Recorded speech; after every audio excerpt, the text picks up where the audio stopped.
Hey, salut les YouTubers, j'espère que vous allez bien, c'est Asian, moi ça va super merci. On se retrouve cette semaine pour un petit profil de deck vraiment à l'ancienne, hein. C'est vraiment mon deck coup de cœur que je jouais à l'époque il y a 15 ans maintenant, c'est un petit deck guerrier. Donc je tenais à vous le présenter parce que c'est vraiment un deck avec lequel je jouais tout le temps, que je ne lâchais jamais. Je me le suis refait aujourd'hui et je vous le présente. A tout de suite.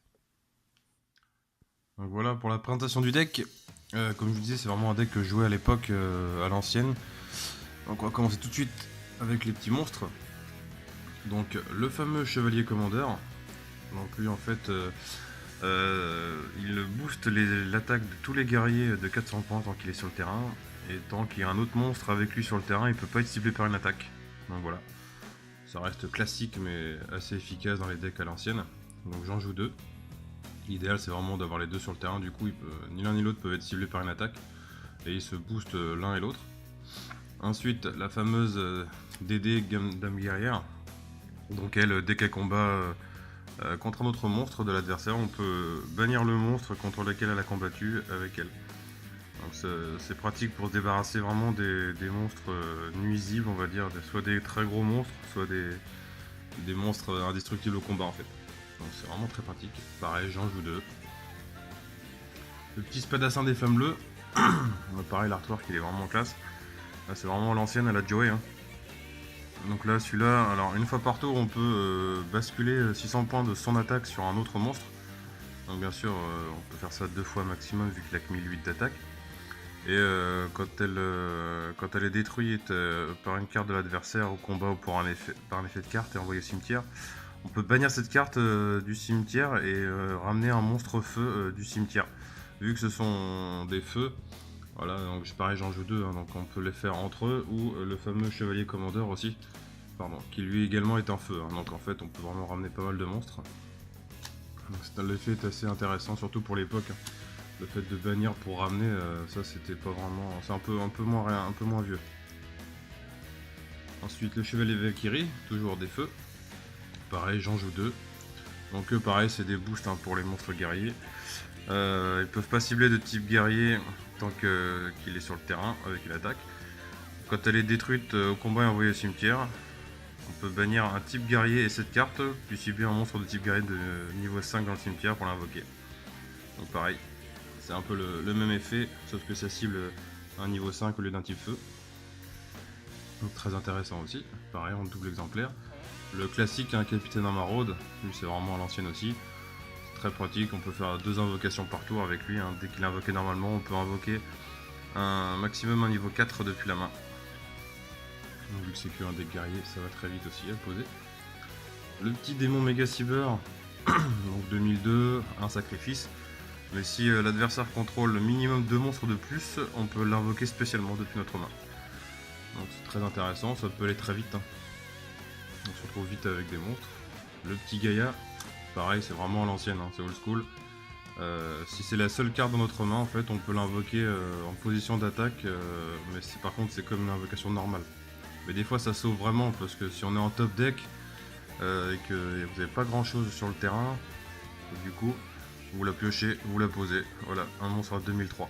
Donc bien sûr, contre des decks actuels, ça vaut pas grand chose. Mais à l'époque, c'était très bien, 2300 d'attaque, c'était vraiment un gros monstre. Le petit Capitaine en marmite, ça c'est pareil, ça c'est une carte rajoutée, ça n'y était pas il y a 15 ans, elle n'existait pas. Elle est un peu plus récente. Donc elle, quand elle est invoquée normalement, on peut mélanger une carte de la main dans le deck et piocher une carte, et si c'est un monstre, on l'invoque. Spécialement. Si c'est pas un monstre, on le garde dans la main. Donc voilà, ça peut être très pratique aussi, ça peut changer un peu la donne au niveau de notre main, quoi. Si on a une carte qui nous intéresse pas trop ou un double exemplaire, on n'a pas besoin, bah, on peut aller chercher notre carte et invoquer un monstre si c'en est un. La petite troupe exilée, alors celle-là vraiment, à l'époque elle était vraiment très jouée. Celle-ci on peut la sacrifier directement pour cibler un monstre sur le terrain et le détruire, voilà. Donc on l'invoque, hop, on la sacrifie, on détruit un monstre. Pareil pour se débarrasser des grosses bêtes en face, ça va très vite. Après, avec un petit Monster Reborn ou un appel de l'étranté, on peut le faire revenir et refaire l'effet. Comme c'est pas marqué qu'une fois par tour, donc du coup on peut vraiment se débarrasser du terrain adverse assez facilement grâce à ça. La petite troupe d'assaut Goblin, hein, le grand classique également. Voilà, pas de sacrifice, 2003 d'attaque, celle-là elle était tellement jouée celle-ci. Par contre, c'est vrai qu'elle elle passe en défense pendant 2 tours. Mais bon, quand elle tape, elle est là quoi. Ou en tout cas, vous n'attaquez pas avec et vous la laissez en attaque, ça fait quand même un beau mur à 2003. Le petit Fried, pareil, c'est un peu moins vieux. En lui, il peut pas être ciblé par les cartes magie. Et puis, à la place de piocher, à notre pioche normale, on peut aller cibler un guerrier de niveau 4 ou moins depuis le deck, voilà, pour le mettre dans sa main au lieu de piocher. Donc c'est bien pratique quand on est un peu en galère de cartes. Ou de monstres en tout cas. Le petit cogneur magique, pareil, ça c'est un peu moins ancien. Mais son effet reste pour moi très intéressant.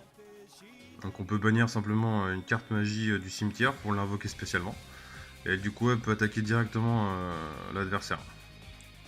Par contre tout ce que l'adversaire m'inflige en dommage de combat via cette carte deviennent 0 tout simplement.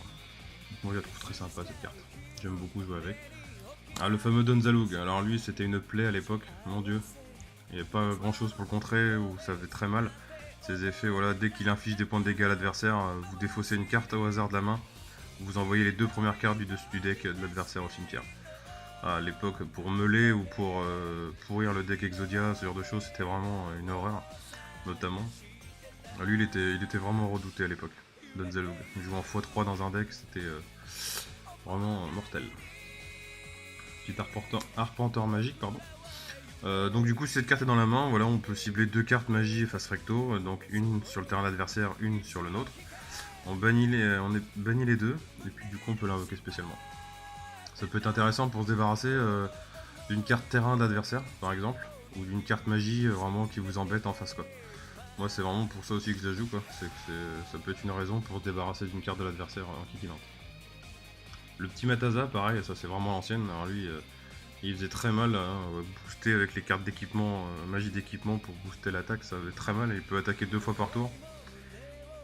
Et surtout il peut pas changer de contrôleur. Il est forcément à nous quoi. L'adversaire peut pas en prendre le contrôle. Bon, elle est chouette, hein, l'artwork est vraiment sympa aussi. Le petit chevalier épée, voilà, lui c'est pareil, les effets sont assez sympathiques. Hein. Si on n'a qu'une seule carte ou pas de carte du tout dans la main, bah, il monte à 2000 d'attaque, ce qui n'est pas négligeable du tout. Et s'il n'y a pas d'autre monstre que lui sur le terrain, en fait, quand il tape un monstre à effet flip, et ben il n'y a pas d'effet flip qui s'active en fait. Donc c'est vraiment, ça peut être intéressant, surtout contre des decks de l'époque, parce que les effets flip aujourd'hui, bah, ça n'existe quasiment plus, voire plus du tout. Mais à l'époque, c'était vraiment très joué les effets flip. Le petit assaillant DD, moi j'ai toujours adoré cette carte quoi. Elle est vraiment magnifique. Avec l'épée derrière à la Zabuza quoi. Elle est magnifique. Donc pareil, c'est un peu le même esprit que la Dame Guerrière DD, hein, après le calcul des dommages. Quand elle a détruit un combat par une attaque, on peut bannir le monstre et elle aussi. L'autre, la Dame Guerrière, c'est simplement combattre et elle, faut que le monstre soit détruit. Mais bon, elle a 200 de plus d'attaque. Après, on passe au piège. Donc le petit hommage torrentiel, le grand classique également. Hein. Dès qu'un monstre est invoqué, normalement, spécialement, comme vous voulez, un ou plusieurs monstres, voilà, vous l'activez et ça détruit absolument tous les monstres sur le terrain. Donc là, en termes de nettoyage de terrain, on fait difficilement mieux. À part le trou noir. Le petit jugement, c'est vrai que je jouais à l'époque, hein, c'était très joué les jugements solennels aussi à l'époque, hein, c'était imparable, hein, parce que c'était quasiment la seule carte qui existait du genre, hein, donc c'était vraiment très très efficace à l'époque. Et je vois elle revient quand même aujourd'hui, elle est toujours très jouée, hein, c'est vraiment un counter, un contre-piège, donc du coup c'est vraiment très intéressant comme carte. Bon, ça vaut cher, ça coûte cher, hein, la moitié des points de vie, mais ça peut vraiment vous sauver, hein, ça annule vraiment l'invocation ou l'activation d'une carte quoi, donc c'est vraiment très intéressant. Une petite trappe sans fond, pareil, dès que voilà, qu'un ou plusieurs monstres sont invoqués, bah, avec minimum 1500 d'attaque, c'est vrai. On pouvait les détruire et les bannir carrément quoi. Donc c'est pareil, ça peut aller très vite pour débarrasser le terrain adverse. La petite armure de Sakuretsu. Donc là en cas d'attaque de l'adversaire, voilà, vous ciblez le monstre et ça détruit la cible. Je dirais le seul petit défaut c'est que ça cible. Mais pareil à l'époque il y avait moins de conditions sur les monstres, aujourd'hui forcément ce serait plus embêtant. Mais à l'époque c'était imparable. La classique force de miroir, donc c'est encore le niveau au-dessus de l'armure de Sakuretsu, là c'est vraiment quand un monstre de l'adversaire attaque, vous détruisez tous ces monstres en position d'attaque. Donc comme ça c'est radical. Le cylindre magique, donc là pareil, quand le monstre de l'adversaire déclare une attaque, Vous ciblez, vous annulez l'attaque et vous infligez l'attaque du monstre en dégâts à l'adversaire directement. Pareil, ce sont des cartes très classiques à l'ancienne. Moi j'adore jouer avec ces cartes là quoi. Le petit appel de l'E31 qui vous permet d'aller chercher un monstre dans votre cimetière et de l'invoquer spécialement. Ça c'est vraiment pratique. Le petit typhon, pareil, ça c'est vraiment très classique. Hein. Ça existe encore aujourd'hui, c'est relativement joué. Les forces A dans un deck guerrier normal quoi, hein. Tous les monstres de type guerrier que vous contrôlez gagnent 200 d'attaque pour chaque monstre de type guerrier que vous contrôlez. Donc voilà, ça booste très vite quoi, ça peut monter très vite. À chaque fois qu'il y a un monstre guerrier qui arrive sur le terrain, bah, il prend 200, 200, 200, ça va très très vite. Et c'est une carte magie continue, avec l'arpenteur magique, voilà, ça fait une carte à détruire et sur le terrain adverse, s'il y en a une qui vous embête également quoi. Donc en x2 pour la force A. Le classique Raigeki, pareil, très efficace hein, pour se débarrasser du terrain adverse. Là, ça détruit tous ces monstres, tout simplement, quel qu'il soit. Le petit guerrier incarné, ça vous permet de cibler un monstre guerrier dans le cimetière et de l'ajouter à la main. Pareil, c'est obligatoire pour moi dans un deck guerrier. Le Monster Reborn qui vous permet d'invoquer spécialement dans l'un des deux cimetières, hein, que ce soit le vôtre ou celui de l'adversaire, et d'aller chercher un monstre tout simplement. Le petit contrôleur d'ennemis, pareil, ça c'est plutôt Kaiba quoi. Il y a un peu de mélange dans les decks là de Joey Kaiba, mais c'est pas grave. Moi j'ai toujours adoré cette carte en fait. Voilà, une simple manette de console. Moi j'aime beaucoup l'artwork. Et les effets sont assez intéressants aussi. Hein. On peut cibler un monstre face recto et changer sa position de combat. Donc s'il en attaque, il passe en défense. S'il en défense, il passe en attaque. Des fois, ça peut être intéressant. Sinon, on peut sacrifier un de nos monstres et prendre le contrôle d'un monstre de l'adversaire jusqu'à la fin du tour. Pareil, ça peut être intéressant suivant ce qu'on va en faire. L'union fait la force, oui, encore et toujours. Je vous dis, je le joue dans la quasi-totalité des decks. Donc là, c'est pareil, ça booste hein, énormément quoi. Dans tous les decks guerriers, comme ça va très vite à poser. Un petit pot de dualité, ça c'est pareil, ça c'est moins ancien, ça n'existait pas à l'époque. C'était le pot de cupidité, mais comme on peut plus jouer. Donc ça reste classique. Un petit renfort de l'armée. Donc lui, vous allez chercher un monstre de type guerrier de niveau 4 maximum du deck et vous mettez à votre main. La petite puissance du mage, encore un petit boost. Donc là, au lieu que ce soit par rapport au monstre, c'est par rapport aux cartes posées. Magie piège. Posée au face recto d'ailleurs. De 500 points, chaque fois d'attaque et de défense, pareil, ça peut monter très vite. Le trou noir, pour se débarrasser du terrain total aussi. Détruire tous les monstres. Et la petite hache du désespoir, en maître des magies. C'est vraiment old school hein, du coup. Alors, en MDM. Donc là, elle booste de 1000, hein, tout simplement l'attaque d'un monstre. C'est assez énorme, ça va très vite à faire la différence avec cette carte. Quoi. Donc voilà pour le deck guerrier. J'ai pas vraiment de combo à vous montrer, hein, parce que ça reste un deck à l'ancienne, donc très classique. Hein, on pose, on attaque, tout simplement, ça reste assez classique. Voilà pour cette semaine, pour la présentation d'un deck. La semaine prochaine, pareil, je vais faire un profil de deck, je pense. Et bientôt, il y aura aussi des vidéos sur où est-ce qu'on peut jouer à Rouen, tout simplement. Hein. Donc, il y aura sûrement la petite soirée qui se passe le 14 juin à l'association Les Décalés à Barentin. Voilà, on va être minimum une quinzaine à y participer, donc ça va être vraiment sympa. Je pense faire une petite vidéo là-dessus, un petit vlog.